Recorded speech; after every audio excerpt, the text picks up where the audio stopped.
देश की सबसे बड़ी एफएमसीजी कंपनी हिंदुस्तान यूनिलीवर ने गुरुवार को मार्च तिमाही के नतीजे घोषित किए। कंपनी की कमाई और बिक्री में तो बढ़ोतरी देखने को मिली, लेकिन नतीजों से पता चलता है कि महंगाई की वजह से कंपनी के मार्जिन घटे हैं। मार्च तिमाही के दौरान कंपनी के ग्रॉस मार्जिन घटकर 48% पर आ गए हैं, जो पिछले साल मार्च तिमाही में 49% थे। 1% का नुकसान हुआ है।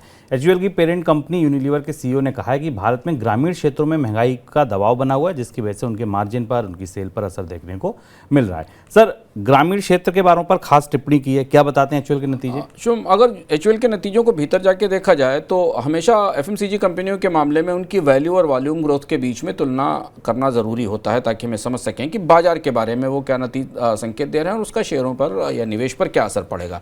तो अगर आप इस एचयूएल के नतीजों को करीब से देखें, एफएमसीजी कंपनियों के करीबों को नतीजों को करीब से देखें, तो एचयूएल का नतीजा बताता है कि वैल्यू टर्म्स में, यानी कीमत की दृष्टि से कंपनी के कारोबार में बढ़ोतरी करीब 7.5% की है।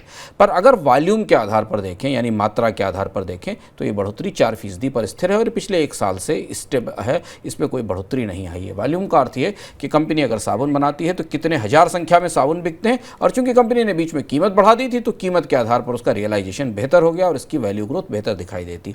भीतर जाने पर हमें दिखाई देता है कि जो ग्रॉसरी का पार्ट है, जो कंज्यूमेबल्स का पार्ट है, जो कॉस्मेटिक्स का पार्ट है, डिटर्जेंट का पार्ट है, जिनका ग्रामीण बाजारों पर ज़्यादा बिक्री दिखती है, उन सब में अगर गिरावट नहीं है तो कोई बड़ी ग्रोथ भी नहीं दिखाई दे रही है, और इसका असर कंपनी के नतीजों पर हमें दिखता है। बाजार भी नतीजों से बहुत ज़्यादा उत्साहित नहीं दिखाई दिया। सर, महंगाई का कितना असर है इन नतीजों में?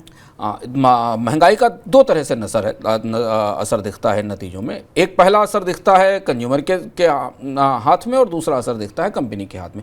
कच्चे माल की महंगाई के कारण हिंदुस्तान यूनिलीवर ने पिछले 1 साल में लगातार कीमतें बढ़ाई थी और वो कच्चे माल की कीमतों में बढ़ोतरी को पास ऑन किया था। कंपनी की कोशिश ये थी कि वैल्यू साइड से ग्रोथ कम से कम सस्टेन कर ली जाए कीमतें बढ़ाकर, क्योंकि वॉल्यूम में ग्रोथ नहीं आ सकती है। यह रणनीति कुछ हद तक काम की, लेकिन बहुत ज़्यादा काम नहीं की, क्योंकि बाजार ने भीतर उतर कर यह देखा कि कंपनी के नतीजों में कारोबार का आकार नहीं बढ़ रहा है, कारोबार का मूल्य बढ़ रहा है, और जिसके कारण जैसे जैसे कंपनी कीमत बढ़ाती है वैसे वैसे उसकी खपत भी घटती जाती है, क्योंकि डिमांड में भी कमी आती है। तो अब हिंदुस्तान लीवर महंगाई के उस फेर में फंसी है जहां कीमतें एक सीमा से अधिक बढ़ाने से मात्रा में और बिक्री में कमी आएगी, लेकिन दूसरी तरफ कच्चे माल की कीमतें लगातार बढ़ रही हैं, जिसका असर कंपनी की बैलेंस शीट पर मार्जिन पर और बैलेंस शीट पर दिखाई दे रहा है। ये हिंदुस्तान लीवर के नतीजों के भीतर से हमें संकेत मिलते हैं।